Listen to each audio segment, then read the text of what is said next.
উত্তাল গুৱাহাটীৰ আৰ্যনগৰ।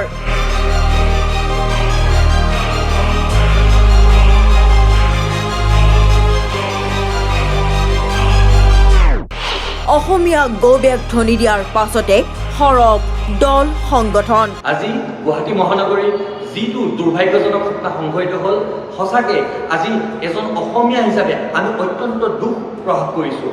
আজি ইয়াতে গুৱাহাটীৰ চেৰাপবাটীত কেইজনমান অনা অসমীয়াই অসমীয়াৰ ওপৰত প্ৰহাৰ কৰা এক ঘটনা পৰিলক্ষিত হোৱা আমি সামাজিক মাধ্যমত দেখা পালোঁ। তাৰ পাছত এতিয়া আমি তাতে উপস্থিত হৈছোঁ। উপস্থিত হৈ আমি সেই দোকানবোৰত আমি সোধপোছ কৰিছোঁ যে কোনে অসমীয়া গৌবেগ দিছিলে, কোনে আমাৰ অসমীয়া ডেকাসকলক তেনেকৈ প্ৰহাৰ কৰা দুঃসাহস কৰিলে। আৰু আমি গম পালোঁ যে এই ঘটনাত সাংবাদিক পৰ্যন্ত আহত হ'বলগীয়া হৈছে। অসমীয়াৰ অস্তিত্ব ক্ৰমান্বয়ে শেষ হ'বলৈ গৈ আছে।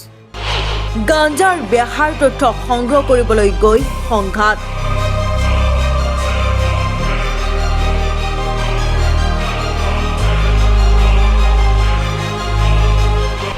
সাংবাদিক আৰু আৰক্ষীক আক্ৰমণৰ অভিযোগ।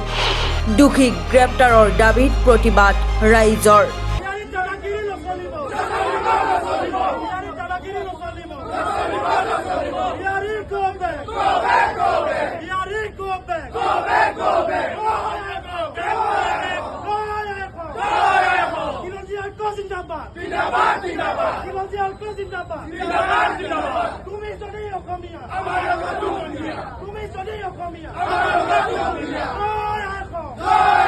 গুৱাহাটীৰ আৰ্যনগৰত অসমীয়া গৌবেগ ধ্বনিক কেন্দ্ৰ কৰি সৃষ্টি হৈছে তীব্ৰ উত্তেজনা। এজন স্থানীয় ব্যক্তি, সাংবাদিক আৰু আৰক্ষীক আক্ৰমণ কৰাৰ অভিযোগ উত্থাপিত হৈছে একাংশ অনা অসমীয়াৰ বিৰুদ্ধে। তাৰ পাছতে ঘটনাক লৈ আজি প্ৰতিবাদ সাব্যস্ত কৰি দোষীক গ্ৰেপ্তাৰৰ দাবী জনাইছে বিভিন্ন দল সংগঠনে। আজি গুৱাহাটী মাজমজিয়াত চেপাৰভাটিত আমি দেখিলোঁ যে কিছু অনা অসমীয়াই, বিহাৰী বুলি ক'লে বেয়া নহয়, বিহাৰীয়ে বুলি কৈছোঁ চিধা স্পষ্ট কথা। গতিকে আমি দেখিবলৈ পালোঁ যে চেপাৰভাটিত আমাৰ অসমীয়াৰ কিছু যুৱকক তাত প্ৰহাৰ কৰিছে, মাৰিছে আৰু কৈছে যে অসমীয়া গৌবেগ এক বিহাৰী চবে ভাৰী জয় শ্ৰীৰাম ধমনী দিছে। ভাৰত মাতাকী ধমনী এইটো কাৰণে দিছে যে আমি দেখিবলৈ পালোঁ, এইটো অপ্ৰিয় সত্য কথা যে আমাৰ মুখ্যমন্ত্ৰী ডাঙৰীয়াই এই বিহাৰী খোপাক, অনা অসমীয়া খোপাক কি হৈছে মূৰৰ ওপৰত তুলি দিলে আৰু সেইকাৰণে আজি চল পাই গ'ল আৰু এই ঘটনা ঘটিলে। আৰু অনাগত দিনত ইয়াতকৈ বহুত ডাঙৰ ডাঙৰ ঘটনা ঘটিবলৈ গৈ আছে। কাৰণ আমি বাৰে বাৰে কৈছিলোঁ যে অনা অসমীয়াক টিকেট দিব নালাগে, কিন্তু কি কৰিলে, নামানিলে টিকেটটো দিলে। দি বাৰু ঠিক আছে, জয়যুক্তও কৰালে। কেনেকৈ কৰালে সেইটো আমাক ক'বলগীয়া নাই, লুক আউট নাই, তেওঁক জয়যুক্ত কৰালে। কৰোৱাৰ পিছত আজি কি হ'ল, আজি পৰিস্থিতি কি হৈছে? অকল কি মিয়াই অসমখন কি খুলি খাইছে, অশান্তি কৰিছে? অকল কি আপুনি বিয়াৰ কথাই কৈ থাকিব? গতিকে আপোনাক এটাই কথা কৈছোঁ, সময় থাকোঁতে মুখ্যমন্ত্ৰী ডাঙৰীয়া যদি শুধৰণি নহয়, অকল মিয়া নহয়, অনা অসমীয়াও এতিয়া আমাৰ ওপৰত জঁপিয়াই পৰিছে। গতিকে সময় থাকোঁতে যদি মুখ্যমন্ত্ৰী ডাঙৰীয়া আপুনি কোনো বিহিত ব্যৱস্থা নলয়, কিন্তু পৰিস্থিতি বেয়ালৈ যাব। আৰু আমি এটা কথা স্পষ্ট ভাষাৰে চিধা কথাত ক'ব বিচাৰিছোঁ, এই বিহাৰীখিনিক প্ৰশাসন বা অসম চৰকাৰে যদি আজি 24 ঘণ্টাৰ ভিতৰত কোনো ব্যৱস্থা নলয়, অসমীয়া যুৱ মৰ্চাই কিন্তু নিজববীয়াকৈ ব্যৱস্থা ল'ব। আমাৰ সকলো সৈনিক সজী হৈছোঁ, এতিয়া আমাৰ সকলো সৈনিক আমি সাজু হৈছোঁ গুৱাহাটী অভিমুখে, কিন্তু গুৱাহাটীত পৰিস্থিতি ভয়াৱহ ৰূপত হ'ব। গুৱাহাটীৰ আৰ্যনগৰত অসমীয়া গৌবেগ ধ্বনিক কেন্দ্ৰ কৰি উত্তপ্ত হৈ উঠিছে সমগ্ৰ অঞ্চল।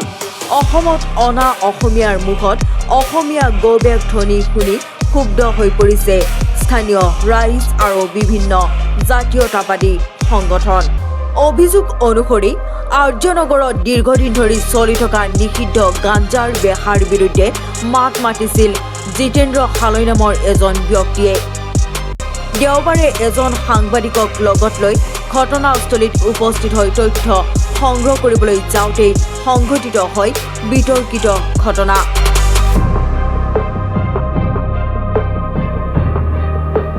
একাংশ উদণ্ড অনা অসমীয়া যুৱকে অসমীয়া গৌবেগ ধ্বনি দি জিতেন্দ্ৰ হালক আক্ৰমণ কৰে। ঘটনাৰ বাতৰি সংগ্ৰহ কৰিবলৈ যোৱা এজন সাংবাদিকো আহত হয়। পৰিস্থিতি অধিক উত্তপ্ত হৈ পৰাত ঘটনাস্থলীত উপস্থিত হোৱা আৰক্ষীকো আক্ৰমণ কৰাৰ অভিযোগ উত্থাপিত হৈছে। এই ঘটনাৰ প্ৰতিবাদত বিভিন্ন দল সংগঠনে আৰ্যনগৰত প্ৰতিবাদ সাব্যস্ত কৰে।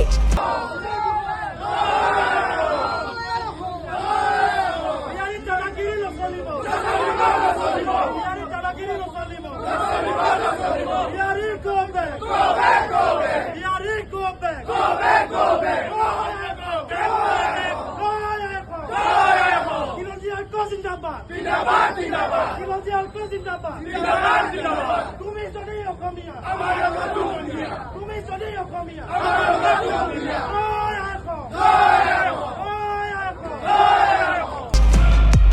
অভিযুক্তসকলক অতি শীঘ্ৰে গ্ৰেপ্তাৰ কৰি কঠোৰ শাস্তি প্ৰদানৰ দাবী জনাই সংগঠনসমূহে চৰকাৰ আৰু আৰক্ষী প্ৰশাসনক ব্যৱস্থা গ্ৰহণৰ আহ্বান জনায় অসমীয়া গৌবেগ ধ্বনি সাংবাদিক আৰু আৰক্ষীৰ ওপৰত আক্ৰমণৰ অভিযোগক লৈ এতিয়া উত্তাল আৰ্যনগৰ ঘটনাটোৰ তদন্তত আৰক্ষী কেনেদৰে আগবাঢ়ে আৰু অভিযুক্তসকলৰ বিৰুদ্ধে কি ব্যৱস্থা গ্ৰহণ কৰে সেয়াই এতিয়া লক্ষণীয় হৈ পৰিছে দাদাগিৰি অসমান নচলিব